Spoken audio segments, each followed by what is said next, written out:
researcher, an inventor, an author. He's brilliant, and he's created the Fleming method that is revolutionizing healthcare. Please help me welcome Dr. Richard Fleming.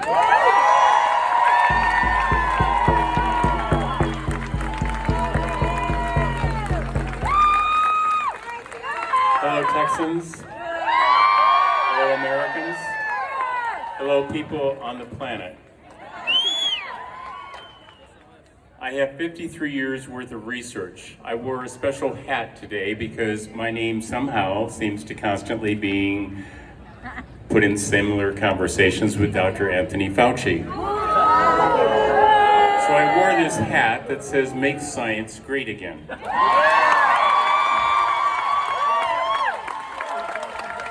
I'm going to take the hat off and the glasses for two reasons. First off, I hate hats. Secondly, I'm not afraid to be seen by Dr. Anthony Fauci or the federal government.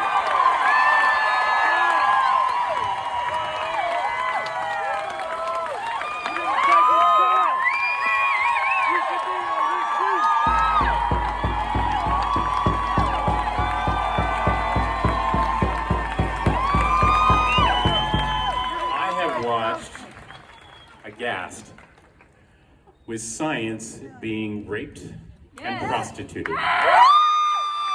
So let's take a look at what we have really learned for the last 20 months. I would be hard-pressed to argue with that. To begin with, PCR tests that look for genetic code in the nose of people have proven quite nicely that respiratory pathogens are passed from person to person. Congratulations. We didn't know that before. You've all heard the term flattening the curve. We did. Nowhere in that did it say that that somehow stopped the transmission of the virus. So let's look at where this virus really comes from, shall we? It comes from the United States federal taxpayers' monies paid for with people like Ralph Barrick, Peter Daszak, Shizheng Li, and Anthony Fauci. This virus is quite real and is quite man-made. There are 2 decades worth of papers and research with our monies spent to develop this virus, to do exactly what it did, to be spread. Bear in mind that a bioweapon, which is the development of a weapon that has no benefit for mankind, is a violation of international treaty under the Biological Weapons Convention Treaty. In the 1930s, the people of Nazi Germany, the government, the doctors, and the judges went along with Adolf Hitler as Joseph Mengele and others experimented on people. And remember this, the first people that were locked up by Hitler weren't the Jews. It was the intellectuals. Yep. It was the PhDs, the very people like myself telling you there is no data to support the use of these vaccines. And while they told me I had 10 minutes, God help them to pull me off here if I'm not done by the time that 10 minutes is up.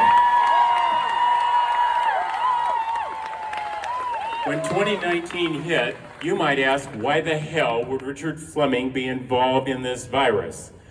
Well, in 1994, I developed a theory after being with American Heart for several decades on what causes inflammatory diseases like heart disease and strokes and high blood pressure and diabetes and cancer. And guess what? In 1994, some idiot PhD MD, I didn't have the JD at that point in time, and dumbed down my degrees sufficiently, put together a theory that said viruses will play a role in causing inflammation and blood clotting. Inflammation and blood clotting that you have now come to know as COVID-19. And do you know what happens if you do not treat inflammation and blood clotting when people get it? They die. Welcome science. Welcome medicine. When the federal government interferes with physicians like this one, Dr. Offit, myself, and others that you've heard on stage explain to you that there are treatments available for this virus to prevent its attachment, to prevent its replication, and the blood clotting and inflammation. When the federal government interferes with the practice of medicine, they have stepped outside their constitutional authority. All 600,000 deaths and millions around the world are the direct consequence of the same people who paid for this bioweapon and who prevented you from getting treated. So let's look at what they did for us.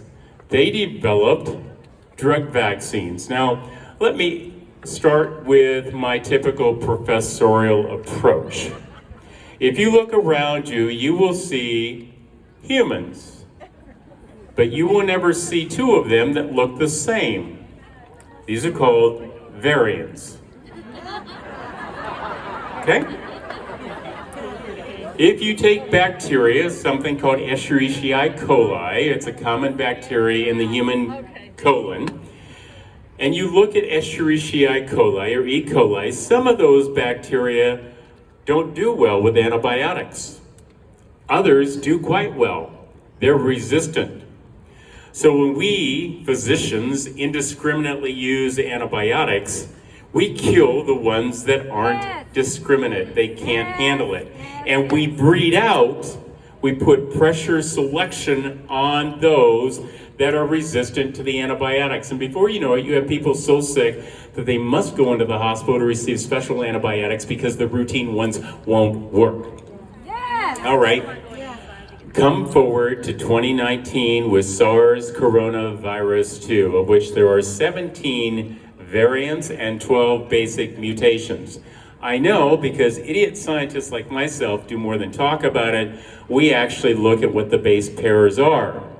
We like that because that's called science. Something that Dr. Fauci has not quite comprehended yet. Medical science, not political science. Now, what did they do? Just a second.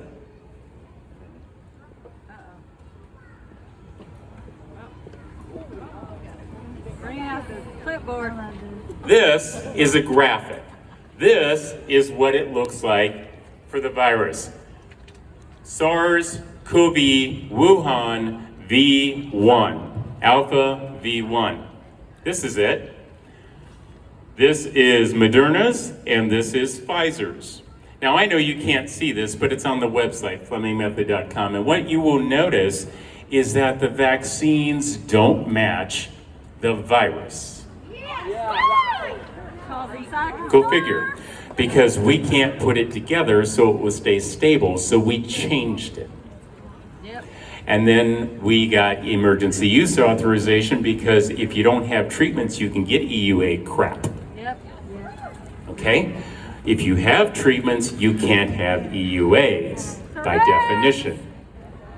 So Pfizer and Moderna, Janssen and AstraZeneca, and the wonderful Novavax, where they actually inject the genetic sequence into the cells of moths, M-O-T-H-S, and God knows what those cells are actually producing, and then injecting that into people, produces this inflammothrombotic response. But it's targeted on one type of spike protein. Now, here's our history lesson. In the history of vaccines, we have always taken a virus, rubella, and we've taken all the little variants together with all the parts, and we've run them through animal models because that's what scientists do.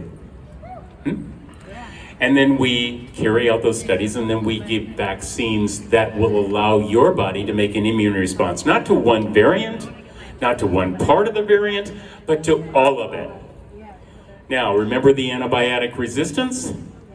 What they did is they gave 50% of the US population and 100% of the Jewish population vaccines for one type of spike protein so that we have immune responses to that one type of spike protein, but not the other 16 variants or the envelope or to the membrane or any of the other parts of the virus. And so what happens? You breed out Delta virus.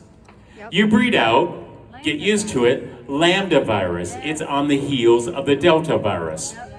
Within 6 to 8 weeks of this massive vaccine drug program, they have demonstrated that evolution frickin' works. The theories are right. You can pressure select the nasty viruses. And I got news for you. A booster of the same thing isn't going to do a thing to Delta variant.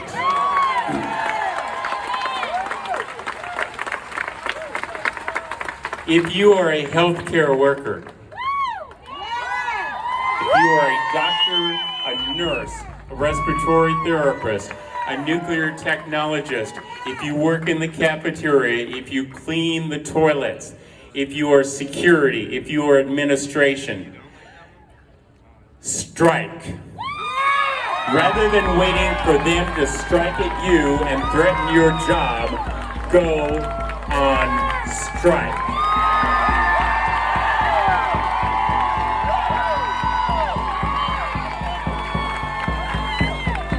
If you are an American Airlines pilot or a United pilot or whatever airline pilot or a stewardess, or you work for these and you do not believe that you should be forced to be vaccinated, go on strike. Let's see how well using the law of the land holds through for these people. They will not like this. They are used to using the bully pulpit. You know, when they say that if Medicare and Medicaid is involved, they're going to put pressure to get what they want. I got news for you. That's our money. We paid that in. It's not their tool to use. So let's recap, shall we? PCR testing shows that respiratory viruses spread respiratorily. Flattening the curve spreads it out. Developing the correct vaccines would have required, what did they say, 2 to 5 years? Let me think. They're pushing it through. Damn, we're close to the end of the second year. And we are no closer than we were before. Physicians are telling you there are treatments. Never in the history of medicine, in this country or other countries, have we watched people come into a hospital with breathing problems or infectious problems and said, there's nothing we can do for you, go home until you get worse. The practice of medicine has been abducted and prostituted by the federal government. We have never coerced the people to take a vaccine. Do you know why? You know, we had that wonderful little reading from the American Medical Association, but let's remember why we have it. Because of the little group of Nazis in the 1930s who ran medical experimentation on the intellectuals and the Jews, and we as a world thought that that was wrong. We wrote the Nuremberg Code to prevent that. We required, under the International Covenant on Civil and Political Rights, under the Declaration of Helsinki, and under the AMA codes, that informed consent must be provided. If you are being forced to get something, and that, by the way, informed consent means you get to frickin' choose whether you want to be vaccinated. And the Supreme Court of the United States has already ruled in prison in Missouri that you cannot force an American citizen to take a treatment they do not want. And so here's the thing. Last point. Informed consent, all those treaties, that's the supreme law of this land. Read the U.S. Constitution. It says that treaty law is the supreme law of the land. If the President of the United States decides that you do not need informed consent, he is in violation of the U.S. Constitution. Any elected official who decides that is in violation of the U.S. Constitution. And the last time I checked, that equaled the definition of treason.